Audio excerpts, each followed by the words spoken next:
Structure दिख रहा है भाई। तो सबसे पहले यहां बात करेंगे सेल क्या है। तो सेल का स्ट्रक्चर आप यहां पर देख सकते हैं स्क्रीन पर, सेल का स्ट्रक्चर आपको दिख रहा होगा। ये स्ट्रक्चर में आपको प्लांट सेल का स्ट्रक्चर दिख रहा होगा। तो सेल आप देखकर समझ लीजिए कि सेल में बहुत सारी चीजें आपको दिख रही होंगी। ये सेल जो होता है, सेल में सेल वॉल होती है, साइटोप्लाज्म होता है, प्रोटोप्लाज्म होता है, प्रोटोप्लास्ट होता है, न्यूक्लियस होता है, साइटोसॉल होता है, बहुत सारी चीजें होती। तो कब क्यों उनका ये नाम रखा गया, क्या क्या चीजें होती है, ये सारी चीजें हम लोगों को समझना है। तो ये सेल का स्ट्रक्चर आपको स्क्रीन पर दिख रहा है। चलिए इसको हम स्किप करते हैं। अब हम बात करते हैं कि सेल जो होता है इसमें कौन कौन सी दो चीजें होती हैं। तो सेल को जो है देखेंगे यहां पर सेल वॉल और प्रोटोप्लास्ट कहा गया है। आप देखिए यहां पर सेल में दो चीजें हैं, एक तो सेल वॉल है और दूसरा प्रोटोप्लास्ट है।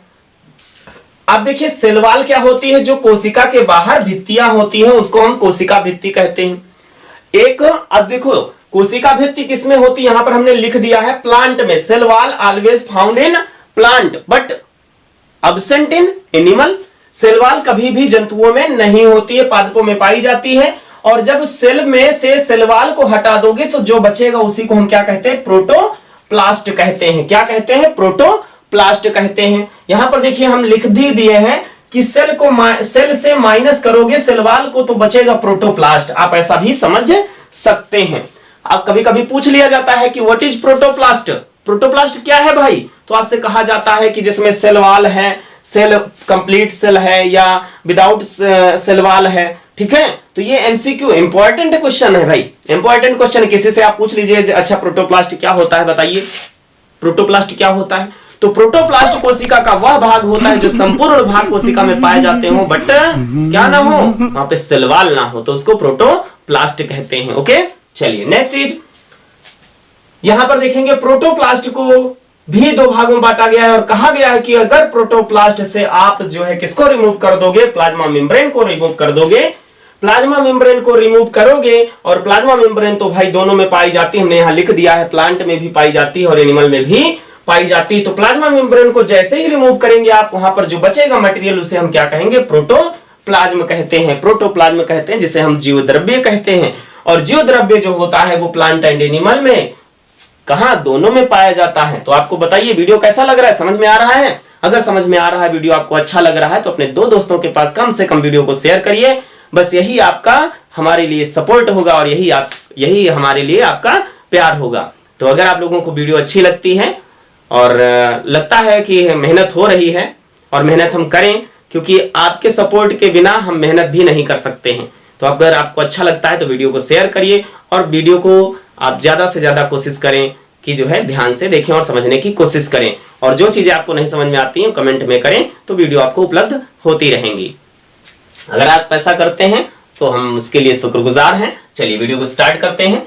तो प्रोटोप्लाज्म, यहाँ पर प्रोटोप्लाज्म जिसे हम जीवद्रव्य कहते हैं। और अगर प्रोटोप्लाज्म से आप रिमूव कर देंगे किसको, यहाँ पर प्रोटोप्लाज्म से अगर हम रिमूव कर दें न्यूक्लियस को, तो उस जो बचा हुआ भाग होगा उसे हम साइटोप्लाज्म कहेंगे। क्या कहेंगे, साइटोप्लाज्म कहेंगे। जैसे आप चाहते होंगे कि ये आप देखिए सेल का स्ट्रक्चर, इस सेल वाले स्ट्रक्चर से हमने यहां न्यूक्लियस को निकाल लिया। अब देखिए इस सेल वाले स्ट्रक्चर से हमने न्यूक्लियस को निकाल लिया, बचा क्या यहां पर, साइटोप्लाज्म बचा। क्या बचा, साइटोप्लाज्म बचा। ठीक है, आप देखेंगे साइटोप्लाज्म में से हम क्या रिमूव कर दें, सेल ऑर्गेनेल्स यानी कोशिका में पाए जाने वाले mitochondria, chloroplast, गाल्जी complex, ribosome etcetera, जितने भी सेल ऑर्गेन उनको रिमूव कर दे तो बचा हुआ भाग क्या कहा जाएगा, साइटोसॉल कहा जाएगा। मतलब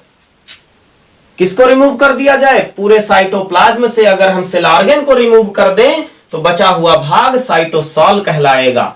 आप देखिए यहां पर उस साइटोसॉल में तो कुछ है ही नहीं भैया, उसमें कुछ प्रोटीन, कुछ एंजाइम, कुछ हार्मोन्स और वाटर, विटामिन, मिनरल्स यही सब बचे। अब उसमें तो क्लासिफिकेशन करना ही नहीं है क्योंकि क्लासिफिकेशन हो गया। बट यहां पर जब सेल ऑर्गेनेल्स आ गए तो सेल ऑर्गेनेल्स यहां पर क्या है, डिफरेंट टाइप के हैं। देखिए further differentiated into two part, that is non membranes and second is membranes.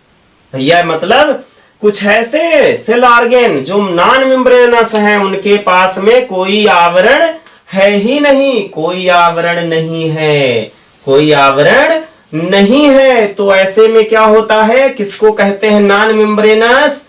इसमें आ जाएगा नॉन मेम्ब्रेनस में आपका आएगा, यहां पर हम आपको बता दे रहे हैं, आपका नॉन मेम्ब्रेनस में आता है राइबोसोम।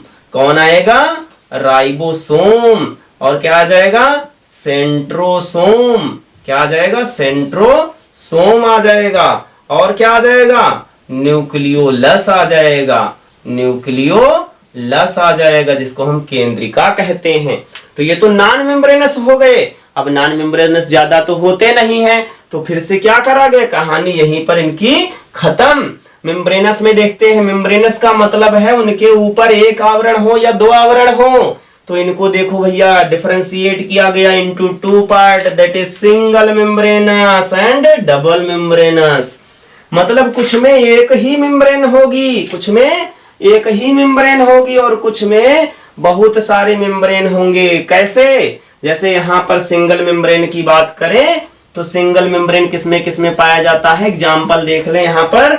जैसे ER क्या होगा भैया, ER में सिंगल मेम्ब्रेन पाई जाती है। और किसमें पाया जाएगा, लाइसोसोम में, लाइसोसोम में सिंगल मेम्ब्रेन पाया जाता है। और किसमें, पैराक्सीसोम में, पैराक्सीसोम में सिंगल मेम्ब्रेन पाई जाती है। और किसमें पाया जाता है, गैलेक्सीसोम में, किसमें, गैलेक्सीसोम में सिंगल मेम्ब्रेन पाई जाती है।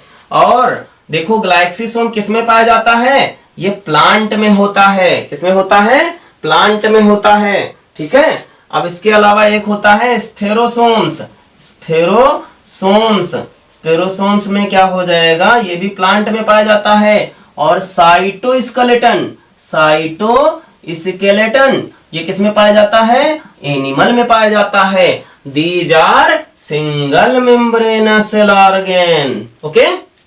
And double membranous cell organelles, that is mitochondria and chloroplast,